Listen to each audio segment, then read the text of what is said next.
Hey everybody, welcome to this week's episode of Did You Hear About This? I'm Bill.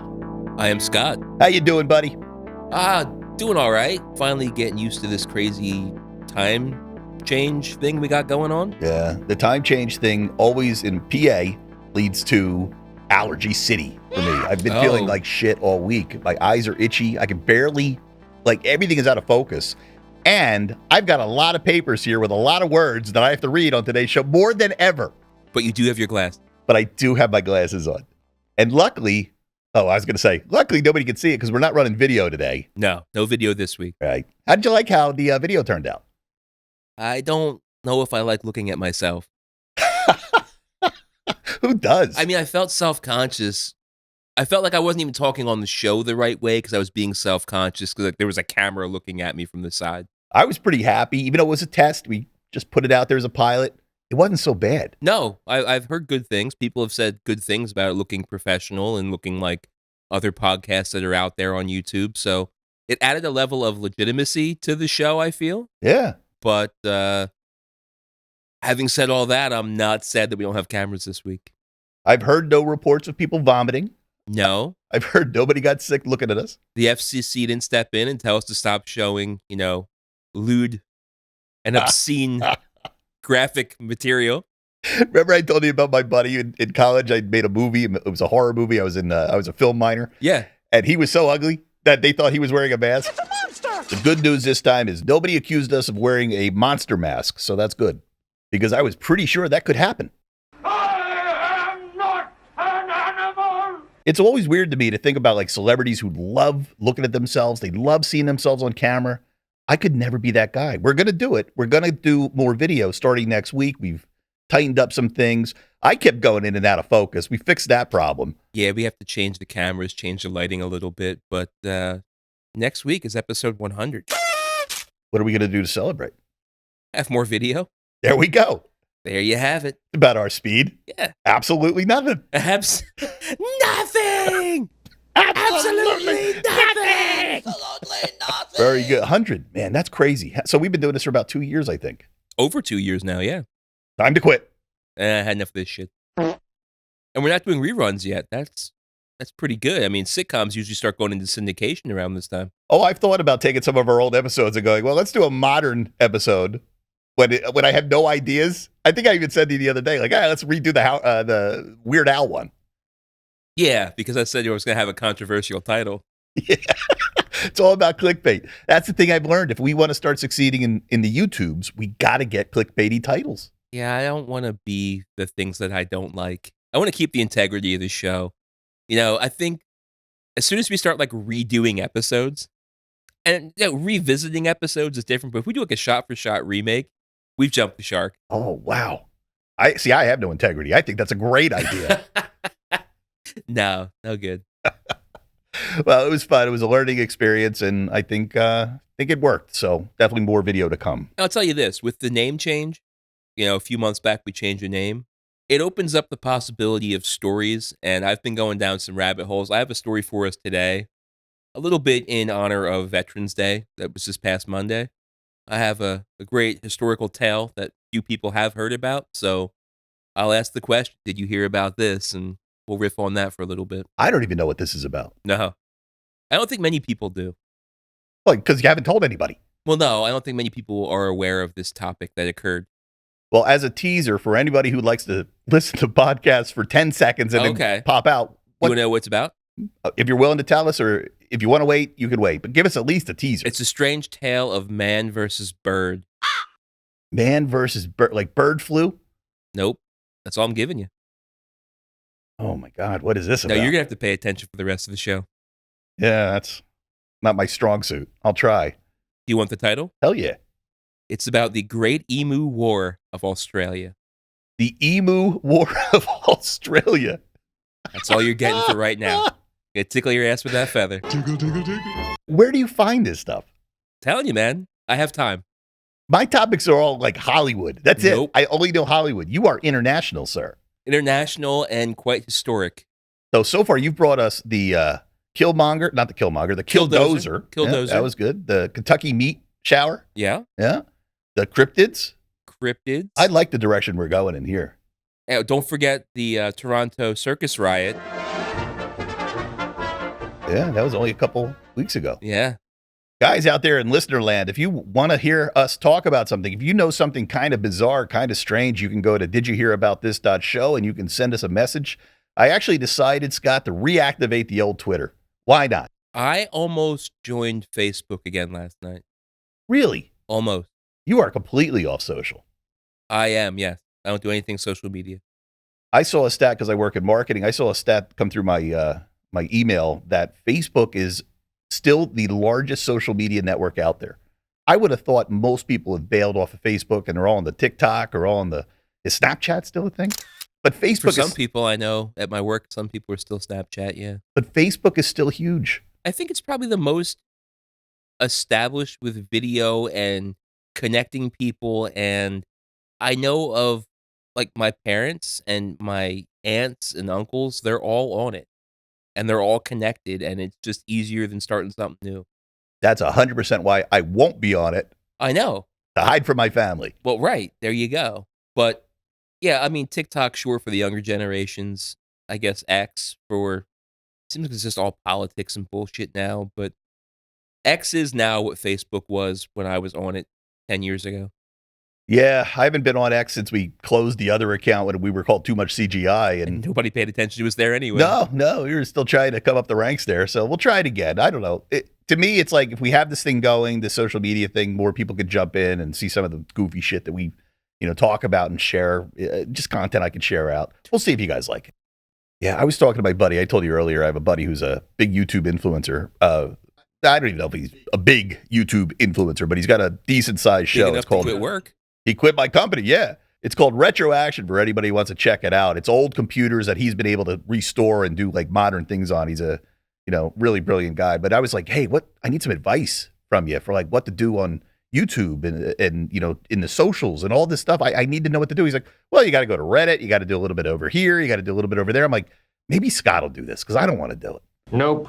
I do read Reddit. I don't post on Reddit, but I do like to creep on there. Creep. Well, I got some tips for Reddit if you want to be the Reddit guy. I don't know if I'm ready to get back into that world, but we'll see. We'll see. Almost 100 views on the YouTube video from last week, though, so that was no fun. Promotion. No Yeah. promotion at all. All right, going through the list here. Mailbag. No mailbag. No mailbag. Fuck-upperies. I actually have a fuck-uppery from guess who? I'm going to guess Brother Steve. Brother Steve, the corrector, the first guy to always get into our inbox and go, hey, you fucked up. And we appreciate it because we want to be right. He relishes this. Yeah. So this one actually went back a couple episodes ago. We were talking about horror movies. It was the Halloween, one of the Halloween episodes.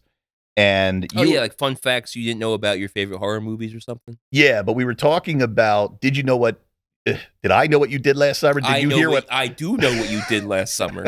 I forget the name of it. I know what you did last summer. Yeah. And we said, oh, who's in that? Who's in that? It's Freddie Prinze Jr. And then we said Jennifer Love Hewitt. And then I said it was Sarah Michelle Gellar. And then you corrected me saying that it was Jennifer Love Hewitt. So Brother Steve writes in and goes, no, you idiot. She was in it too. So Sarah Michelle Gellar and Jennifer Love Hewitt, they were both in it. This may be one of the first times that Brother Steve came through and vindicated something I said rather than catch me saying something wrong. And made me the clown. Yeah, so that's a change from Brother Steve. I mean, that fucking guy just waits to jump on everything I have to say. If he were here right now, I would tell him where to go. Where would you like me to go? Oh, Brother Steve has crashed the studio. Live fact checking. Live fact checking. Oh, God damn it. God damn it. Live fact checking during the show. That way we don't have to wait an episode to hear everything we're screwing up. The big wigs at the corporate office asked me to come down here and talk to you about all the fuck-upperies. Every fuck-uppery cost the company $75,000. Yeah, they're about to kick us out. You got to look at the bottom line. So they want to tighten things up. Or, there may be layoffs. Heads will roll. We are being scrutinized. No, seriously, thanks for coming. You came all the way from Connecticut just for this show. Isn't that right? Yeah, I'm driving right back after. Oh my God, it's a quick turnaround. Yeah. So Steve, actually, I grew up with Steve in Warrington, Pennsylvania. Yeah. So I lived in both places. So I left Warminster. I went to Warrington, which was 5 minutes away. I met brother Steve, and you've since, after college, all those things, you went out to Connecticut. So we don't see each other very often at all. I don't remember. What got you going to Connecticut? Jobs. Had a job in Connecticut. Yeah. Moved there. That's how I ended up in Reading, Pennsylvania. So I get it. Well, cool. Glad you're here. I wish we had some kind of game or something to play with you.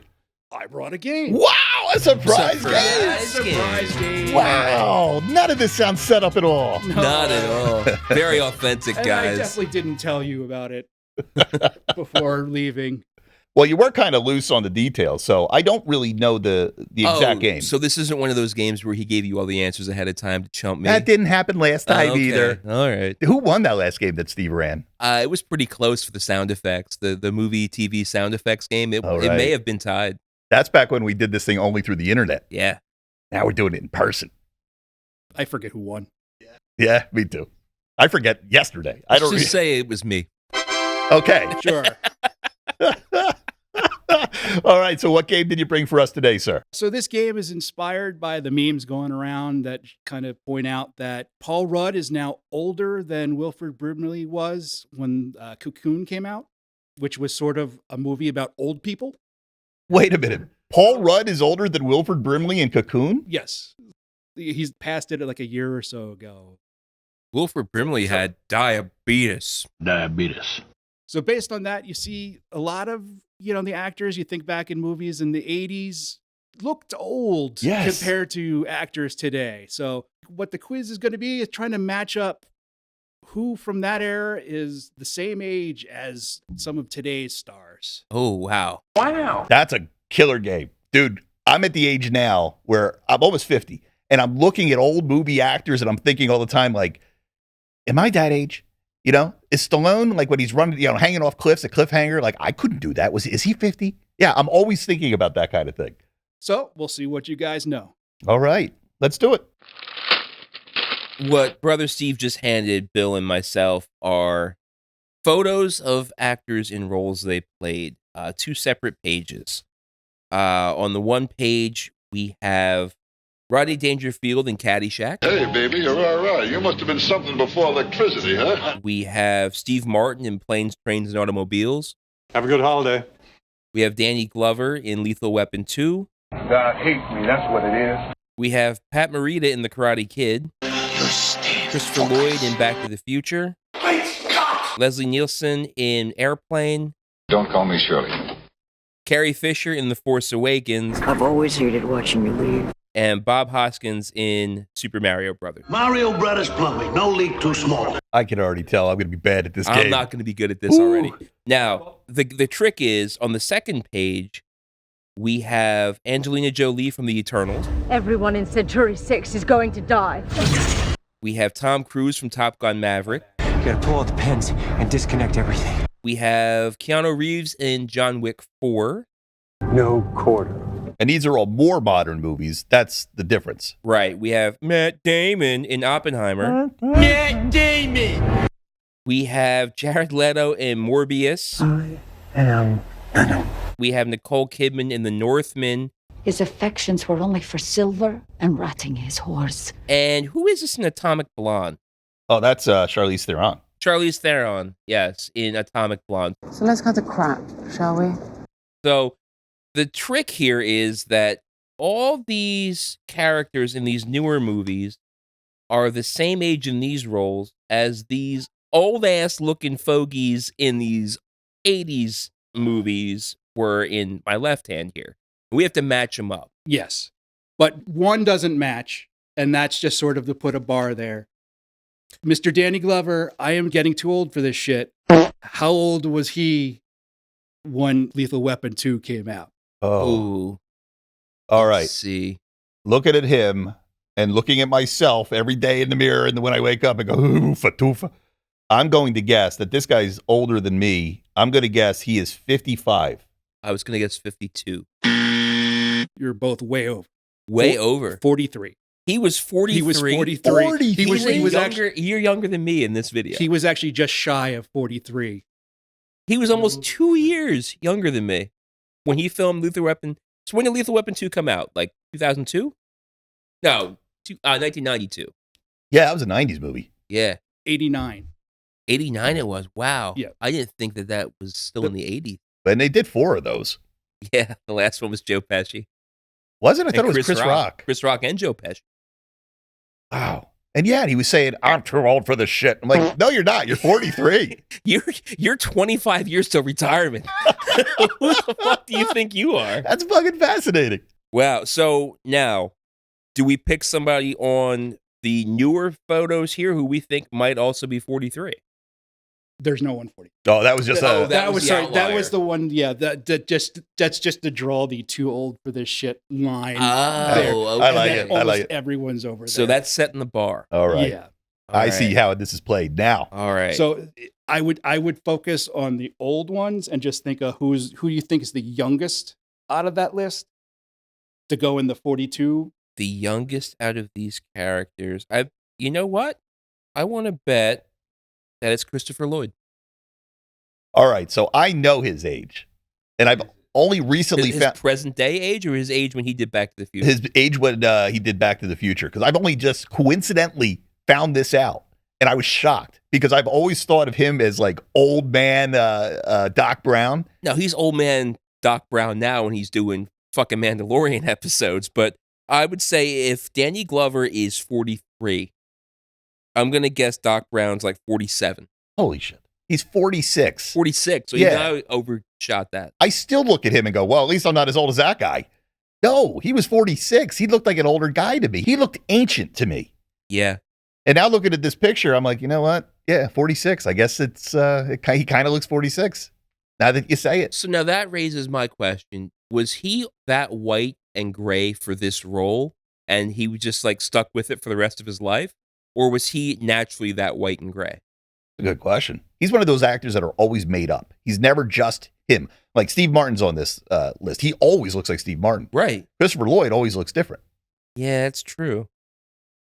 Do you think he was typecast in life because of Doc Brown? Maybe, but not in a bad way. The guy's career kept going. Oh, huge. Wow. 46. So is he the next one up from Danny Glover, or could we get a hint? He is the next one up, 46. 46. All right, Bill, I picked that one. You kind of knew that answer. You pick the next one. All right, so my job is to go for the youngest on this list. My next go-to would be Steve Martin in Planes, Trains, and Automobiles, or Pat Morita from The Karate Kid. All right, Pat Morita in The Karate Kid was already in Happy Days, right? So correct. Wasn't he was in that Happy Days when he was like in his 20s. He was? See, I thought he was old on Happy Days. No, I don't think he was. Rodney Dangerfield has always been old. I don't think the guy's ever been under 50. No respect. Let me tell you. And I know that Leslie Nielsen was in Forbidden Planet, so he's been around for a while. Who did you say you think the next youngest is? Steve Martin. I think him, oh, God. Carrie Fisher? But not Carrie Fisher in The Force Awakens. Oh, right. All right. Carrie Fisher in The Force Awakens, I bet you she's second oldest on here. When did Planes, Trains, and Automobiles come out? 85? All right, I think I'm going with you. 87, maybe. No, I'm not going to go with you. Totally changed it. 2 years shot it right in the ass, huh? Changed everything. I think it's Steve Martin. I think it's Steve Martin. I do too. It is Steve Martin. Steve Martin, 42. 42? Yeah. No shit. Huh. He looks good. You know, he was on The Dating Game or The Match Game or one of those, like before, like when you're a working actor in LA and you're dying to get a movie role, you're also signing up for anything that can pay you. Sure. And sometimes it's game shows. So Oh. we ought to do a segment on how many celebrities are actually in game shows. Isn't Jennifer Aniston in a game show like The Dating Game? Maybe. I think so. That could be Steve's next week fuck-uppery. I don't know. I do not know. Okay, well, you'll get back to us on that one, I'm sure. All right, so now, next up. I would jump to oldest. Next oldest. You were already sort of hitting on it. The oldest? I think the oldest is probably, I'm going to say Rodney Dangerfield. Rodney. Yeah, it's got to be Rodney. No. Damn it. Rodney goes here at All right, 58. then the oldest would have been Carrie Fisher? Yes. Okay. Huh. And she died right when The Force Awakens came out, so I think she died when she was, 67? I can't remember. Was she? Which one did she die in? Force Awakens, right after it wrapped. But she was in the next one, parts of her. They Parts of used her, some scenes parts were. of her. The other part was CGI. No, they used extra footage shot for The Force Awakens in the next one. There. Oh, right. Well, no, they had already been filming. Oh, really? We're getting a 'Cause they're- correction they're- in real time. Listen to this. Because they're filming the whole flying space Leia and Yeah, I hated everything about it. yeah. So there was definitely. They used some of the CGI like flashback with Luke stuff. Did in that the third one. happen in like the whole flying Mary Poppins Leia? That happened in the second movie. That's the second one. Oh, I thought that happened. They used her like laid up in that bed and like basically kept her off camera the entire time because of that accident when they blew up the ship. That was kind of like the workaround to not have her on screen all the time. Okay. Man, I barely remember it. It was the second movie. She died. Okay. Like film when they. I mean, it was already kind of mostly filmed. I think. And Yeah, I thought that happened in part one, but I guess that could have been part two. That makes more sense. Well, wait a it's minute. Harrison Ford they killed off in the first. Right. She kissed Mark Hamill when Mark Hamill died, and he died in the last one, didn't he? No, That's the second he did the one. Force Ghost thing in part two. Oh, I thought that was 3. That God, Force projection thing where he fooled Kylo Ren into Yeah. fighting him on the red sand. that was part two. That was the second. Yeah. so. That was Last Jedi. I don't know the name. Yeah, there was Rise of Sky. There's Force Awakens, Last Jedi, and Rise of Skywalker. Sure. So what happened in Rise of Skywalker? I can't remember Rise of Skywalker. That's all about Rey and old Lando Calrissian Right. Okay. and Burning Man. I think I'm trying to forget those 3 movies. I hated all of them. Well, there's 3 more coming out. Yeah. Well, guess who's not going to be in it? Well, Carrie Fisher is the oldest one on here. All right, so now we're gonna go, So you got 3 left from the older looking. and the 3 Okay. left we have Pat Morita, we have Leslie Nielsen, we have Bob Hoskins. Ooh, I know who the oldest of that list is. Bob Hoskins. No, I really think it's Leslie Nielsen because he was in that Forbidden Planet, which I'm pretty sure was a black and white movie. Like, it was pretty damn old. Yeah, I could agree with you. But in Airplane came out in what, 79? 80. 80? He was old in that. I see everybody's old to me because their hair is gray. That's so unfair of me. But he always had gray hair, so to me, he seemed old. He was 54. But 54? You are correct. He was the oldest of those 3. Really? He was 54 in Airplane? Yes. Wow. Damn. How old was he when he died? I did not look that up. 112. Wow, can you imagine? He looked good. He always looked the same. He did. Yeah, he definitely did. I'm trying to think of some of those last movies he did. Like, they're so embarrassing that nobody remembers them. Like, Dracula Dead and Loving It. yeah, some spy movie I remember he did. But his spy movies, weren't they the ones with, like, the one with O.J. Simpson? No, that was Naked Gun. Naked Gun. He did 3 Naked Guns. I thought he did a spy movie. I can't remember. It was like a James Bond spoof. The Dracula Dead and Loving It. Yeah, that one I do remember. That was awful. He did some Exorcist parody thing Yeah, that he Linda was Blair Father May was I. in. Instead of Mother May I, he was Father May I. Amazing. I remember that. He played the old priest. Father May I. So now it's just a toss up. So now we got Pat Morita and Bob Hoskins. I think Pat Morita is younger than you think he is. I'm going to say he's older than Bob Hoskins. So Karate Kid, Pat Morita versus Bob Hoskins of Super Mario. Well, Super Mario came after the Karate Kid by probably 6 or 7 years. Sure. Maybe even more. Huh. I think Karate Kid came out in 87. Super Mario came out in 93. And now that I'm looking at this picture, I think I'm thinking the same way I just said. He's got a little gray beard. He's got some gray hair. That's an old man. But maybe he's not. Maybe he's not that old. I think Bob Hoskins is older. All right, Steve. You were right the first time. Shit, Bill was right. Really? So Yep. Pat Morita is older than 50, Bob. 52. Which made Bob Hoskins 50. Okay. All right. So now moving on to the, kind of well-preserved So give us stars the of rundown. Give us the rundown of what we have here. Okay, so Steve Martin was 42 when Planes, Trains, and Automobiles came out. Christopher Lloyd was 46 when Back to the Future first one came out. Bob Hoskins was 50 when that blockbuster Super Mario Brothers came out. It's me, Mario. Pat Morita, 52 for the first Karate Kid movie.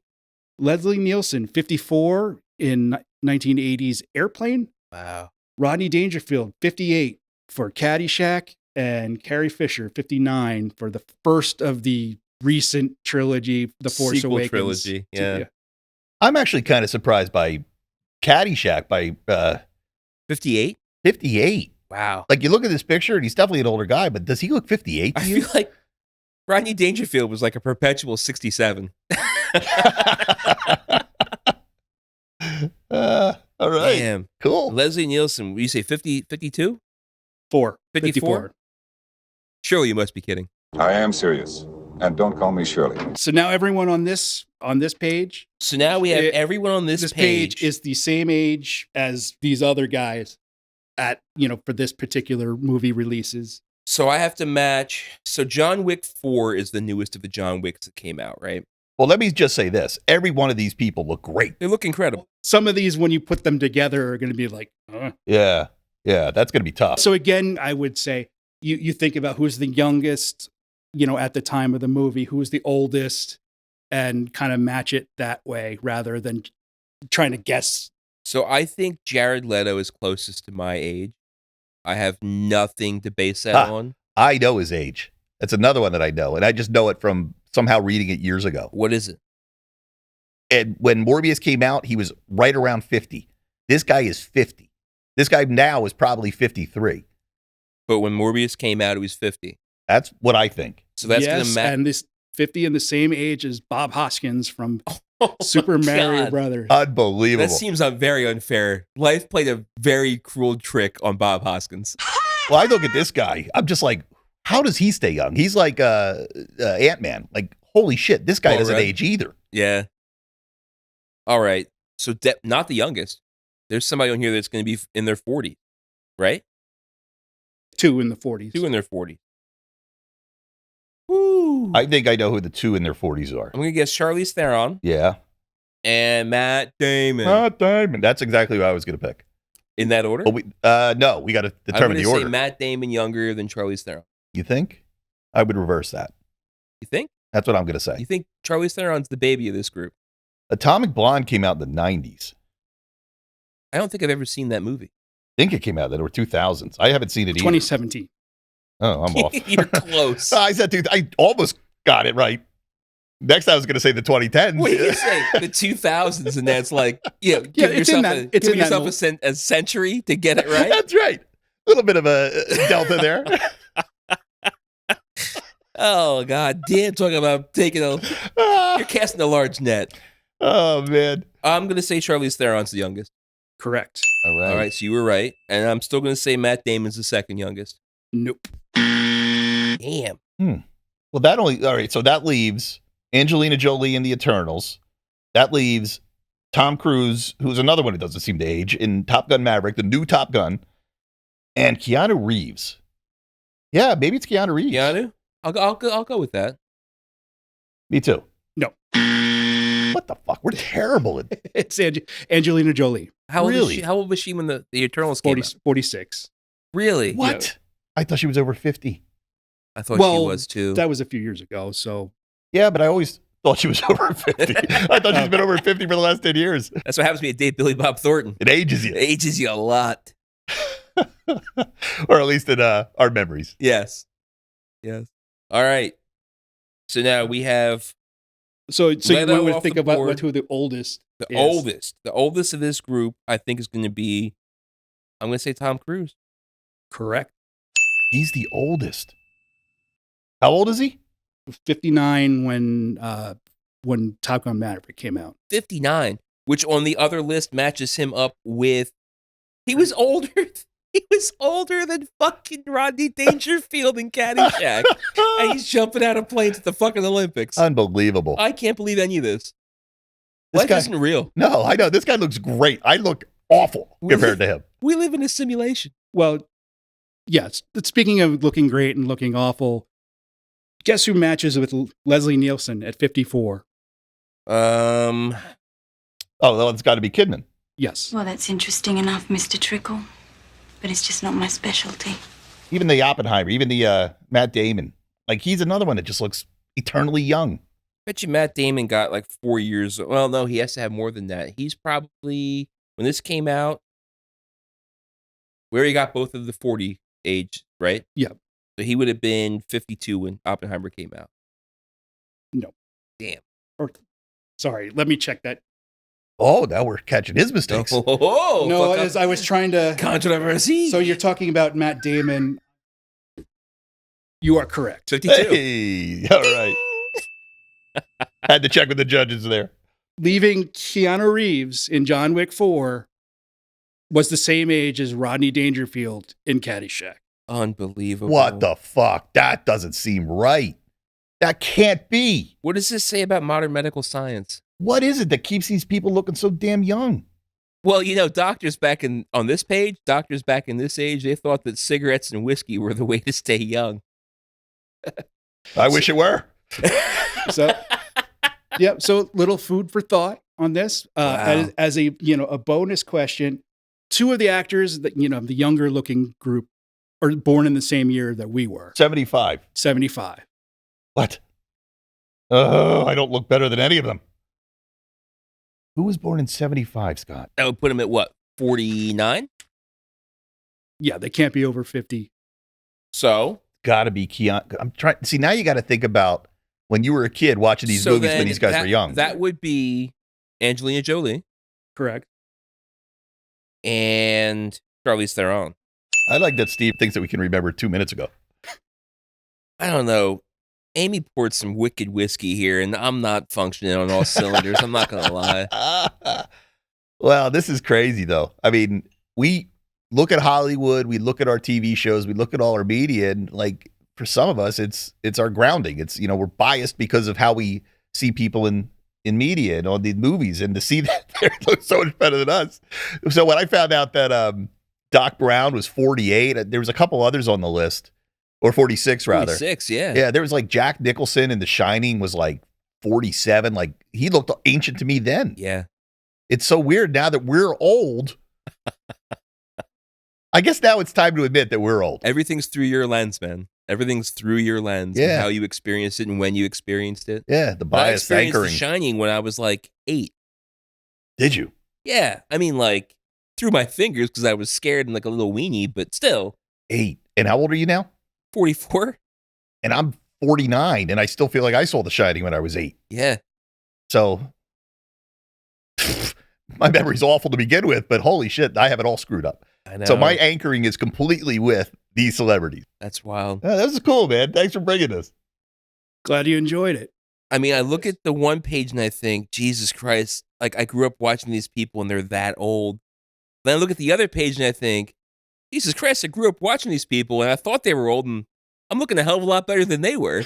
So one page is like a real ego stroke and the other one's like a real kick in the nuts. Yeah, that's a great way of putting it. Good game. Never do this again. All right. Well, to keep the show moving, why don't we move into our main segment here and then we'll get into some news. All right. Well, we'll roll right into this. All right.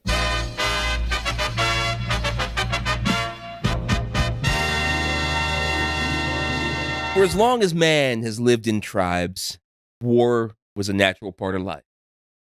With wars raging currently in Gaza, Sudan, and Ukraine, there's no sign of this slowing down anytime soon. I got to pause you. I love your announcer voice. Like, you sound like Morgan Freeman doing like a narration over a Planet Earth documentary.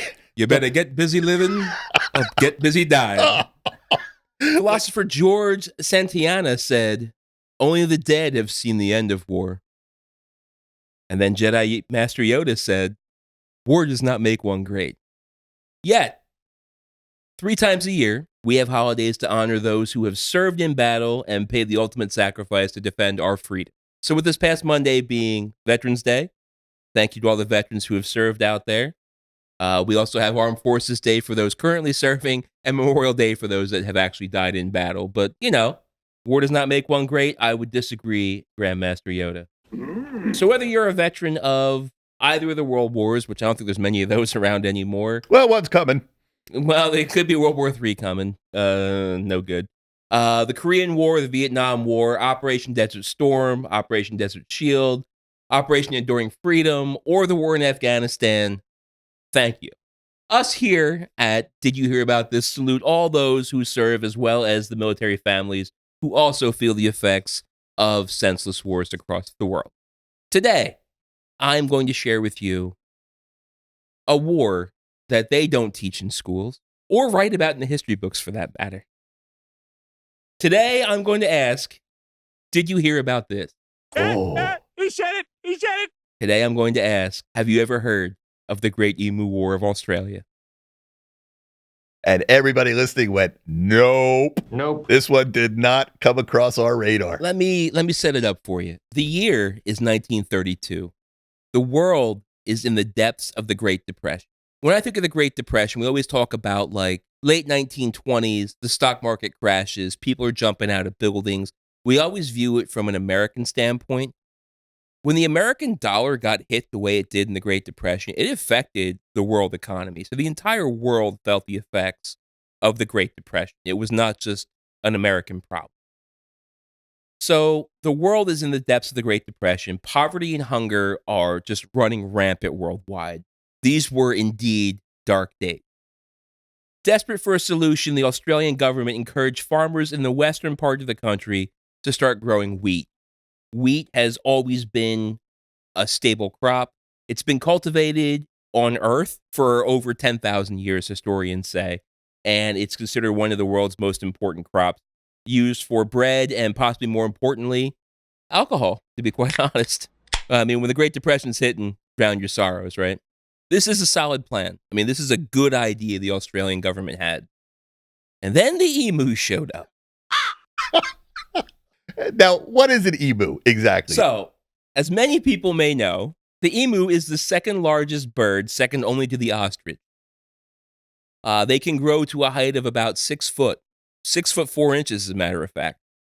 They're flightless birds, much like the ostrich, but they have these huge, powerful rear legs and can run up to about 30 miles per hour, 50 kilometers for those outside of the U.S. For our friends over in Estonia, that's 50 kilometers.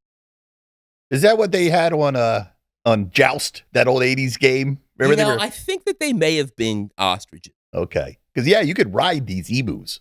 Well, Swiss Family Robinson, they were riding emus. Yeah, that's right.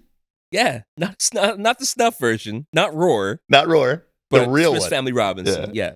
So the emu is actually native to Australia. So when I say that like they showed up, that was inaccurate. They've always been there. But the emus really became a nuisance when they began to destroy this newly planted wheat crop that is there as basically salvation to millions in Australia, because this is like their salvation out of the Great Depression, out of starvation. These emus are just fucking going crazy. So droughts in Australia drove a flock of tens of thousands of emus to these wheat fields, leaving nothing but trampled fields in their wake. Oh, my God. Oh, God. Imagine you wake up, you're like, we're in the money. And then you just see, munch, munch, munch, munch. Nom, nom, nom. Well, the Australian government's response to this emu horde is now viewed as insane and laughed at and mocked. They deployed the military. Not just the military. They deployed the Army of Australia armed with fully automatic weapons to engage this avian enemy on the battlefield. Crikey! And this is what year? 1932. We had tanks. I'm picturing tanks. The first battle in the Emu War occurred in November 1932. The war was surprisingly not as one-sided as you might think. Is this referred to in history as a war? Or are you just saying that? No, it's called the Great Emu War of Australia. Crikey! Man versus bird, the war of the century. Well, the emus split their massive flock into smaller units, making targeting the feathered foes very difficult. Like, they would scatter at the sound of machine guns. So they were like near impossible to target. Oi! These bleeding flappity dudes keep dodging my bullets. Well, they got them long, skinny necks. I mean, that's a hard target to hit. The other problem, well, then I guess you should shoot at the body, wouldn't you? Well, maybe, but the emu's speed and their erratic movements, because they're like really gangly looking, awkward things, also made them very difficult to target.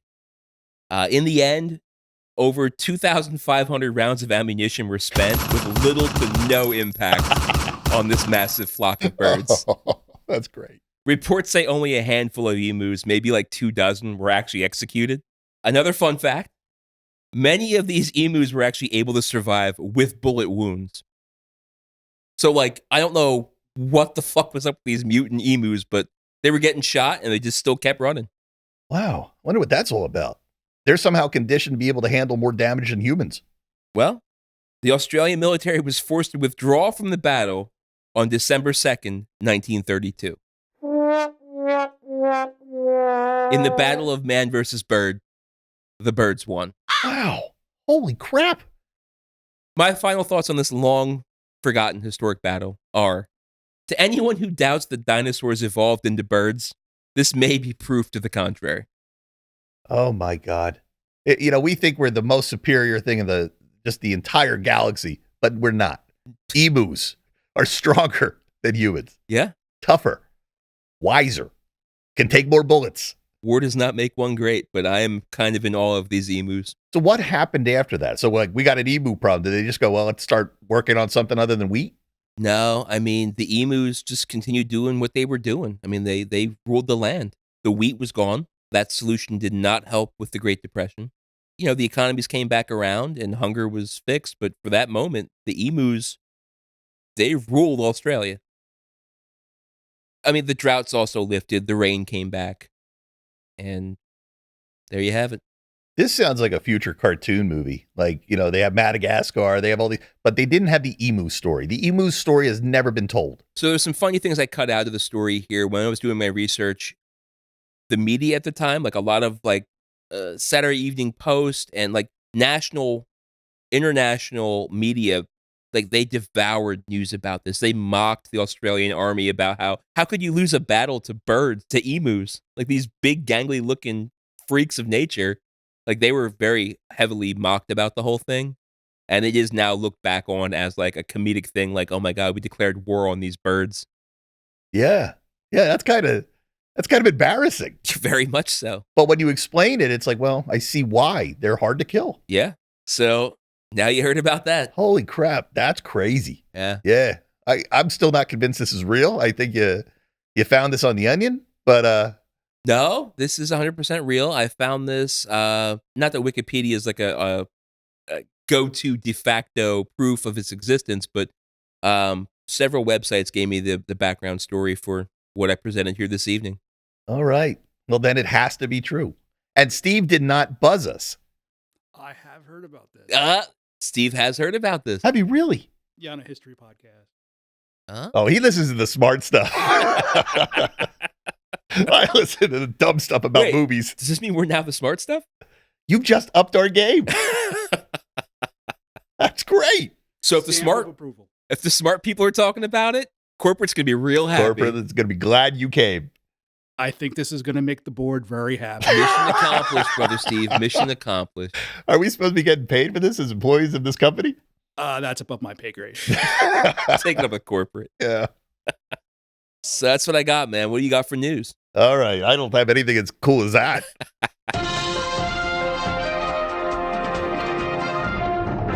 All right. Well, this whole episode so far has made me feel really freaking old. All right. So coming out of the Today Show, I guess this is, guess what? This was today in Australia. No shit. No shit. Emus? No. Okay. So Denzel Washington says Black Panther 3 will be one of his last movies before he retires. So he's already old enough to start thinking about retirement. I don't think of him as that old, but he's thinking about retirement. Chadwick Boseman, who played Black Panther, once joked, he said, there's no Black Panther without Denzel. So that's a cool thing to say. Denzel, you're an inspiration to me. You're an inspiration to, the Black Panther character. So now, with the third Black Panther movie being made, they're writing Denzel Washington in. They're going to bring him into the fold. And he says it's going to be one of my last movies. So he's already at retirement age. Well, he's coming out in this new Gladiator 2. Right. That's why next week. Yep. That's why he's talking to everybody. That's why he's in Australia, dodging emus. When you said Chadwick Boseman said that there's no Black Panther without Denzel, I was like, what the hell did Denzel do in Black Panther? He was just an inspiration to the role. Yeah, not literally. Okay. Yeah. So Ryan Coogler, who was the director of the Black Panther movies, including this Black Panther 3, is writing a role for him. It says here it will be one of Washington's final movies along with a new Steve McQueen project. Wait a minute. The dead are acting? What's the Steve McQueen project? And the film adaptation of Shakespeare's Othello. Okay. Yeah. The lines to Othello are going to be really long. Everybody's going to want to see that one. Lawrence Fishburne did Othello back in the 90s, and it was pretty good. Did it do well? I watched it. Really?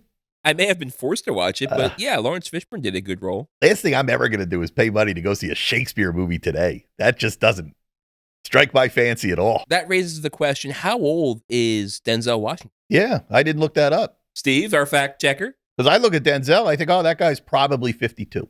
Why would he retire? No, already? he's got to be in his 60s. You think? Yeah. Denzel Washington was born December 28th, 1954. Holy shit. Damn. So he's 70. He got 30 years on me. I don't know. He's one of those actors. It's like, wait, he could legit retire if he was like working a regular job. Like he's over retirement age. Yeah. I don't want Hollywood without it. Like he's a not a cornerstone, but like a mainstay in Hollywood. Staple, yeah. God, it just means things are changing. Now I read this and I went, whoa, he's already retiring. That blew me away. Now you feel older. Now I feel even older and more depressed. Thank you. Thank you, Steve. Thank you, Denzel. Great week to stop your meds. Picked a hell of a week to stop sniffing glue. Oh, man. All right, moving on to the next item here. This is for my friend Jen. She sent this over. This was an Instagram story, and I've never heard this in my life. I thought this was fascinating. Do you guys remember the 90s when rock bands would have hidden tracks? Oh, like at the end of the tape, it wouldn't be on the liner notes, but it would be there? Yeah, it would usually be that. like 15 minutes later, there suddenly would be a song start up or a riff or something like that. Yeah, and that wasn't just an 80s thing. I remember, Beastie Boys did that. I remember Green Day did that on 93's Dookie album. Okay. And I kind of remember Led Zeppelin did that once, back way before the 80s. Yeah, I'm looking at you, Steve, because we grew up listening to the same music. I know in the hair metal days, that wasn't a thing. That started the grunge era. Did Pearl Jam do that? It was maybe? more of a CD thing than cassettes. Right. I remember Tool did one where the tracks counted up to 69. That's right. Dave Matthews did that with the tracks too, because song number 43 on Under the Table and Dreaming counted up to 43 the same way. Right. Have you ever heard of a hidden track at the beginning of a CD? No. Did you even know it was possible? I can't picture how it would work. So in 1997, the band 311 put out an album called Transistor. I don't know this album. I like 311. This album I didn't ever really get into. Yeah, I have like the self-titled album and the one with Amber on it, but I don't remember Transistor. Well, they decided we're not going to do the hidden track at the end of the CD. We're going to do a hidden track at the beginning of the CD. How do you think they did it? There is a hidden track at the beginning of the CD. So you have to put the CD in, wait for it to play, and then hit back? You have to, you know how you could scan on CDs? Yes. On CD players, you hold it and you watch the numbers go backwards or forwards. If you hold the button, you get to the beginning first second of the first song on the track, it keeps going into negative numbers. And negative 2 minutes in is another song hidden, tucked in there by 311. Well, clearly they had a lot of fucking faith in that song being a single, because who the hell's looking for that? Who would have thought to do that? Nobody. That's my point. But imagine the discovery of the person who went, whoa, I accidentally found a hidden song. We didn't have an internet to go and tell your friends. You know what I mean? Like you only told your pocket of buddies who listen to the same music. Yeah, but 311 only came out in like 95. There was still no real internet. There was AOL dial-up. Nobody was on that compared to the way they are now. I just thought that was cool as hell. I was like, that's tricky. Wow. And we're just hearing about it now. I'm sure many people knew, but. What if it was their best song ever? Yeah, I wasn't. I heard it. I'm sure many 311 fans knew, but us regular Joes, this is news to us. Do you think they toured that song like when they were out on tour? I don't know. And people to go, what the fuck is this? And they're like, it's one of our songs. It's on the album. What kind of fan are you? It was no down, I'll tell you that. You clearly didn't sit there and press the button and wait 2 minutes. All thought that was cool. I like those hidden tracks. I That always is thought, weird. Yeah, but those hidden tracks, they were never good songs, but I was No. always into them. I was like, They were always gimmicky. gimmicky. Yeah. Yeah. I fell for the gimmick. I'm the kind of guy that falls for those kind of gimmicks. I'm a real simpleton, is what I'm saying. I feel like Nine Inch Nails had one too, like maybe on Downward Spiral. Yeah. I know there was more. But it wasn't like a full track. It was like a long gap after the end of the song. And then it was like not even a full minute. There'd be like maybe another verse or like a little snippet of something. Yeah. More like an Easter egg than a full blown track. That's it. More often than not, there were Easter eggs like that. I remember the 90s. Remember the 90s? Speaking of old rock bands that were also in the 90s, I've talked about Van Halen, I think, the last 3 episodes. That's a little Straight. Yeah, I love Van Halen, so more information keeps coming out. But did you know? Actually, let's do this. Name the Van Halen singers for me. Well, I got Hagar and I got Roth. All right. You might know the other. Gary Sharon. Sharon, yeah. Did you know there's still another? No. Did you know this, Steve? I didn't read the article when I saw it pop up on my newsfeed. Oh. But Is it like a studio backing vocalist or is it like a lead no, vocalist? it's another lead singer. I didn't recognize him. Really? Yeah. So there's a guy named Mitch Malloy out there. So here's what happened. After Sammy Hagar left, it was kind of Eddie and Sammy hated each other. It's like, get the fuck out. All of a sudden, they're like, who are we going to bring in next? So they start reaching out to other rock stars out in the space, and they find this guy named Mitch Malloy. All right, he's a good-looking guy, long blonde hair, completely looks like he's out of the hair metal days. You hear him sing, he's like he's one of them kind of singers, right? He sounds actually not too unlike Sammy Hagar, but he sings like a hair metal guy, right? It wasn't really a great sounding fit in my mind, but he went in, he did some stuff with Van Halen. He was, for all intent and purposes, the next Van Halen singer. And then something happened. All of a sudden, Eddie and Alex and Michael Anthony walk on stage at the MTV Awards with David Lee Roth. Remember when that happened? Yeah, I do.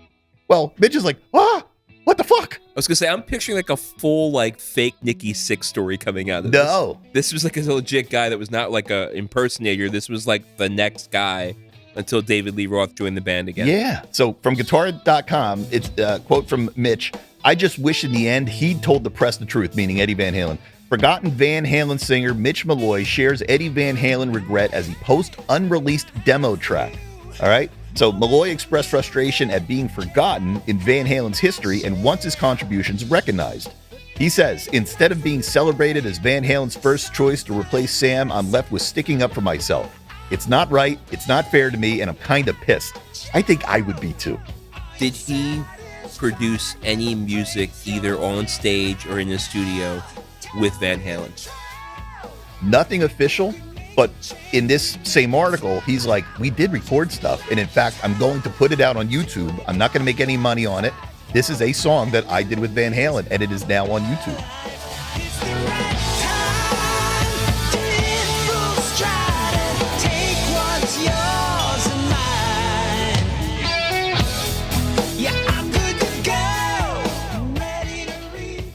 It's called It's the Right Time. I listen to it.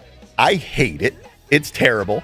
It sounds like a hair metal singer singing over Van Halen. Van Halen has never been a hair metal band like traditional hair metal bands, right? They have a lot of things that are similar. Most hair metal bands were inspired by Van Halen, but Van Halen, even with Sammy, even with Dave, had a unique sound. And this guy didn't do a good job, in my opinion, of making it sound like a Van Halen quality song. Did Mitch Cumstein here get paid for his music production in that recording? You know, I don't have the information about Mitch Cumstein getting paid for this. It just says here, I wish in the end Ed would told the truth to the press, so I don't have to.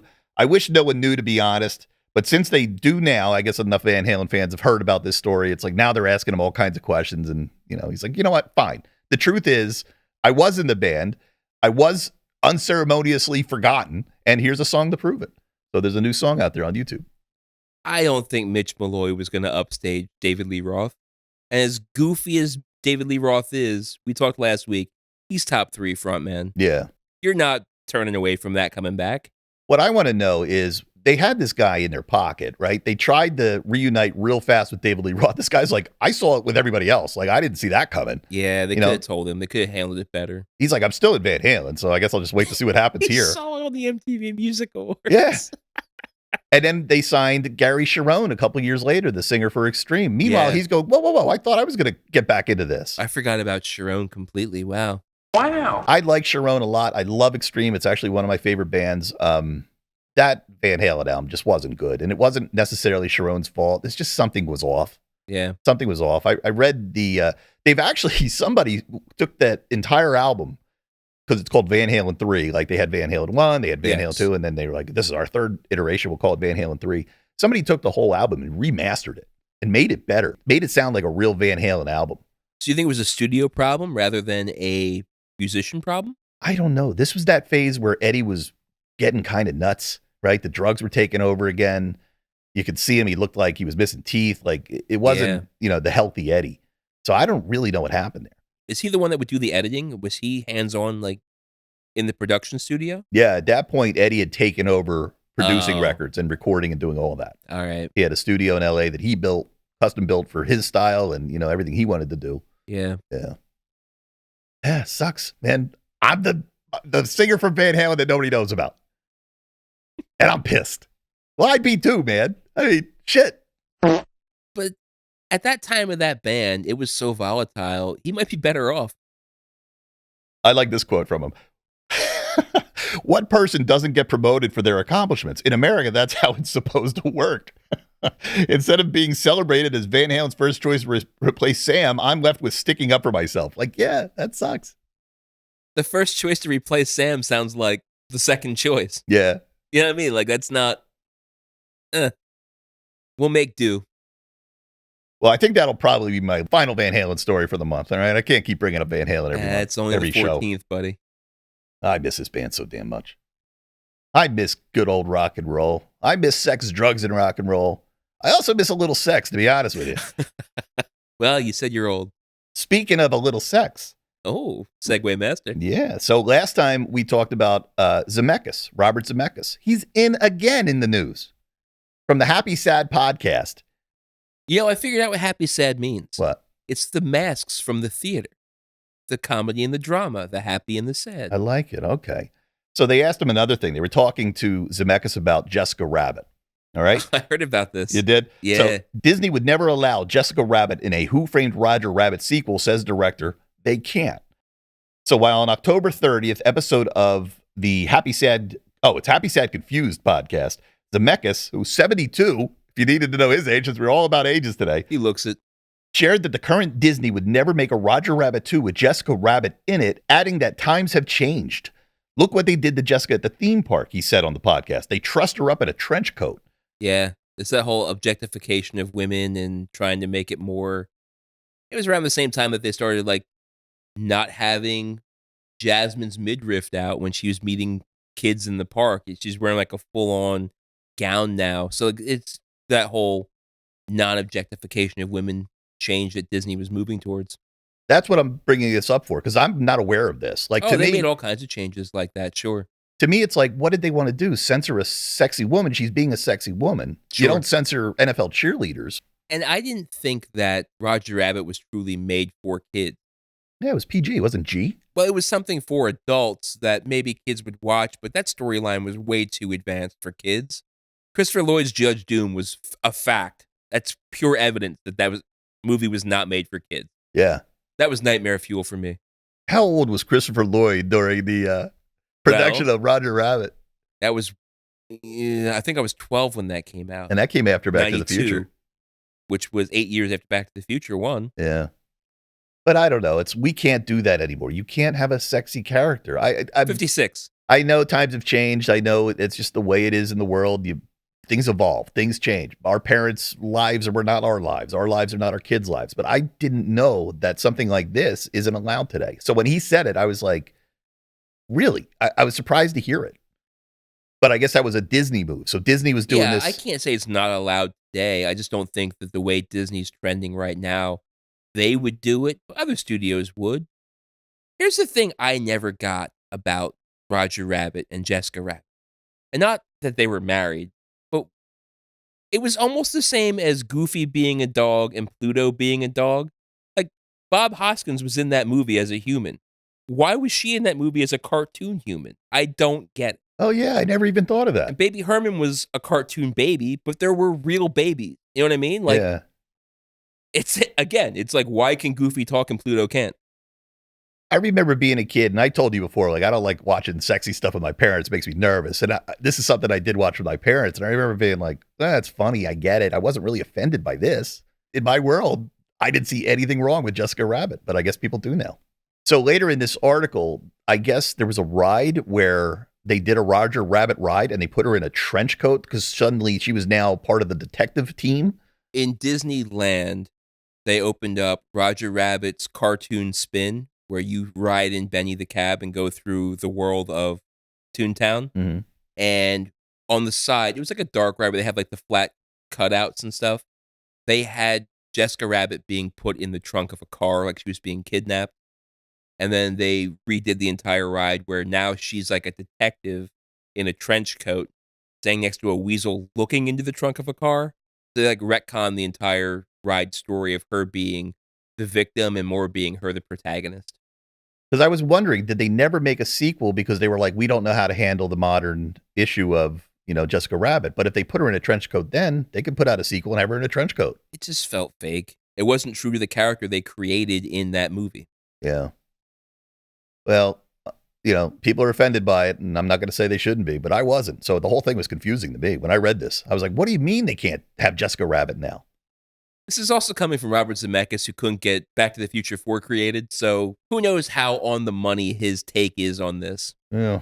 Well, I trust you, so I look to you for your take. Important to me. I need to know what you're thinking at all times. I'm glad you do. Nobody else gives a damn.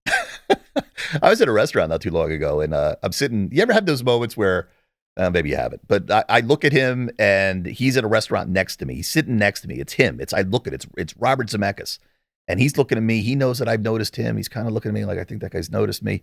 And then he gets up and he gives me another look. I've had that happen a couple times in my life. One time I was in the art museum, at one of the art museums, maybe in New York, and Steve Guttenberg caught me looking at him like, is that Steve Guttenberg, I think? And Steve kind of looked at me in a way that said, I know you know who I am.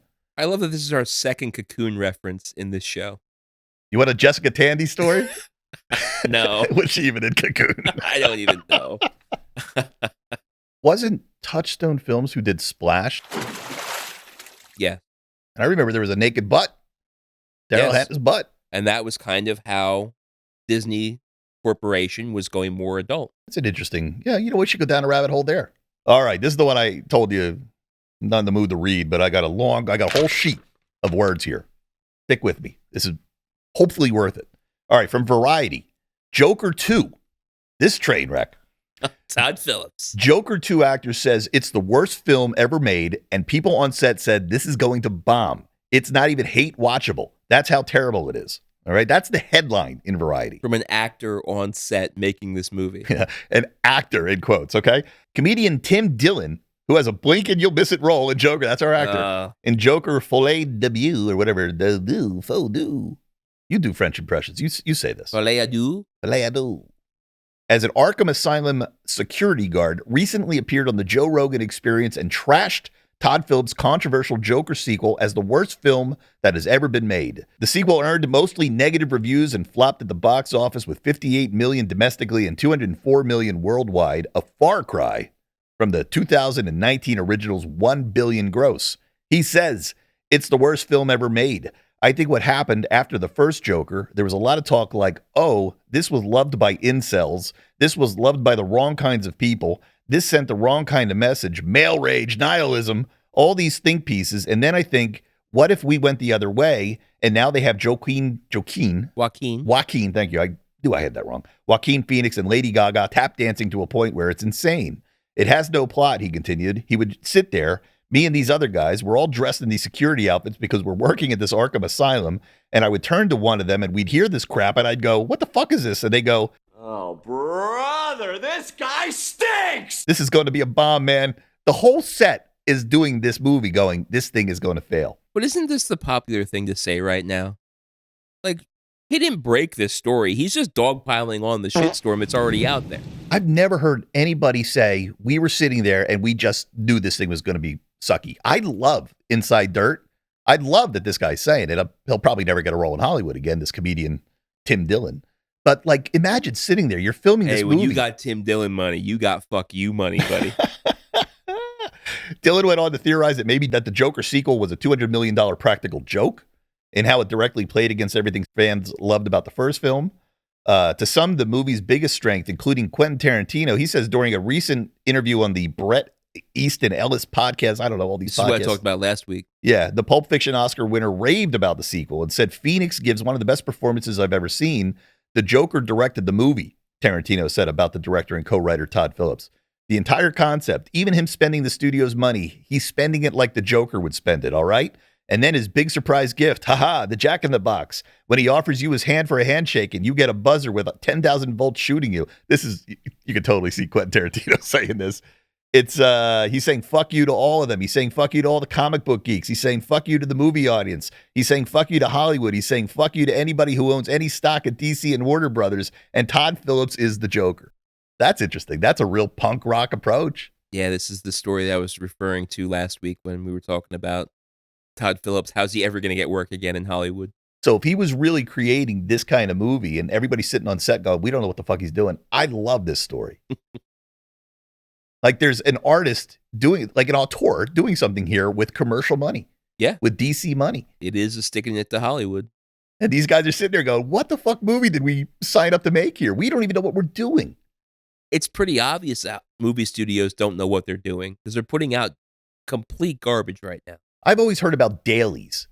Yeah. Send the dailies to the producer. How did these guys not know that Todd Phillips was doing this? I think most of these stories, most of these franchises, they're all relying on the IP that the movie's based on and not on the story. So I'll beat this drum again. Without good stories, you're not going to have good movies. And I don't think most of the people in Hollywood have any idea what the hell they're doing. I love that the thoughts of Quentin Tarantino are so different than this actor. Like what the actor thought was going on isn't what Quentin thought. Like we still don't know. Sure. What the real story is behind the making of this movie. Truth is probably somewhere in the middle. Yeah. It's a good point. Probably. I don't know. Are you going to watch this? I think I have to. Are you going to watch this? Have you seen this? No. It's on streaming right now. You can rent it on streaming. Really? It was a real quick turnaround. Yeah, you know what you well, so was Wolverine and Deadpool. That just hit Disney Plus. And Borderlands is now streaming too, so you can have yourself quite the shitstorm movie watching extravaganza. If you add the Crow to that mix, you have yourself a 10,000 flock emu stampede coming right down your shit pipe. You know, we talk about Hollywood. Hollywood is an institution. It's a big business in a small town in California. Like it's made America so much money selling this shit overseas. And you just watch the business of Hollywood just collapsing. And all these flops, it's going to add, like we're seeing something happen. Sure. Here. And Todd Phillips doing stuff like this. It's fascinating. It's a fascinating time in Hollywood watching it collapse. All right. Well, my final story here, done talking about the Joker. I couldn't even read that whole page. I had more words on there. I was like, you just ad-libbed the end of it. I punched out. I totally did.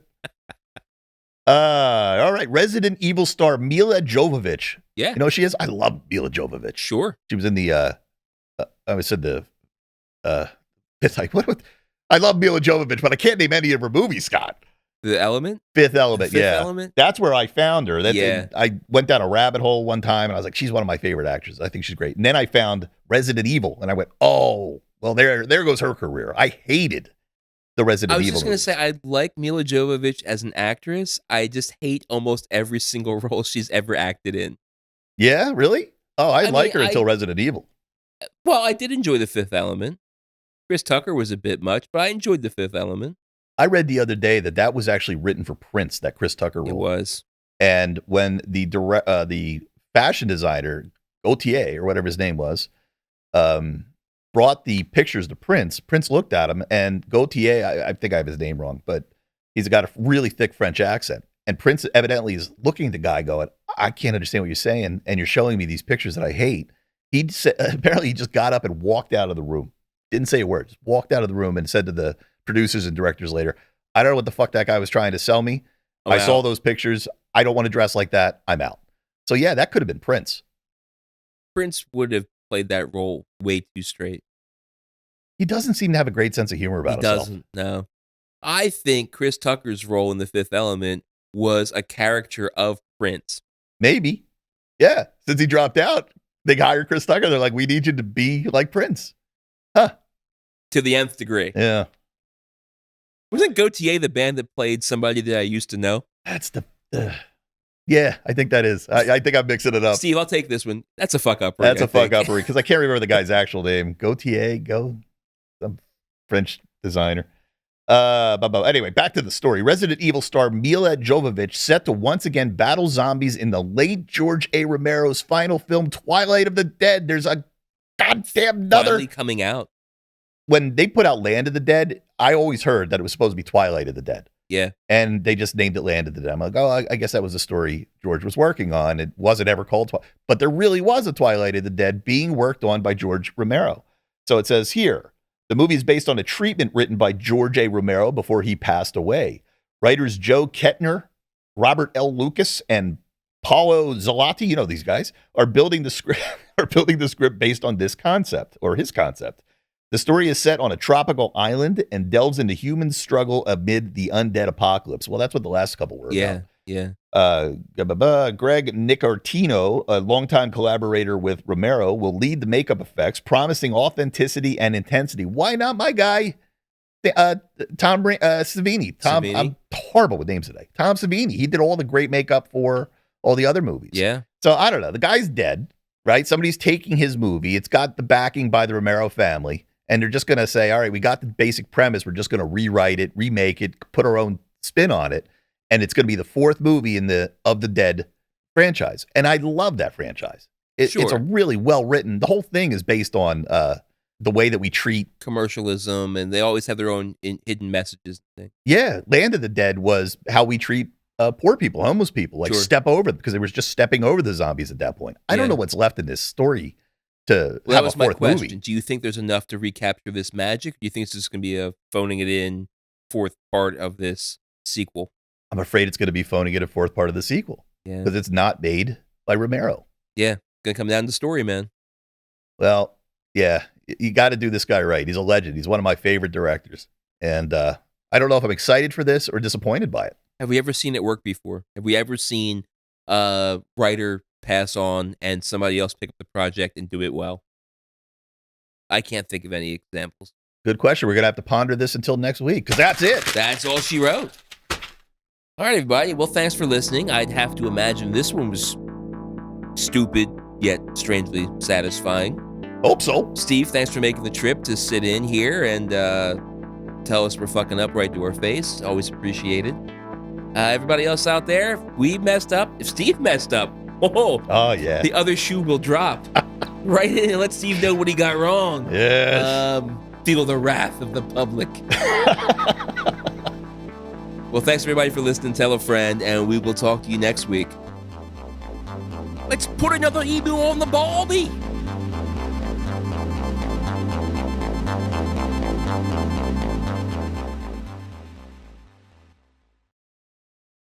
Crikey!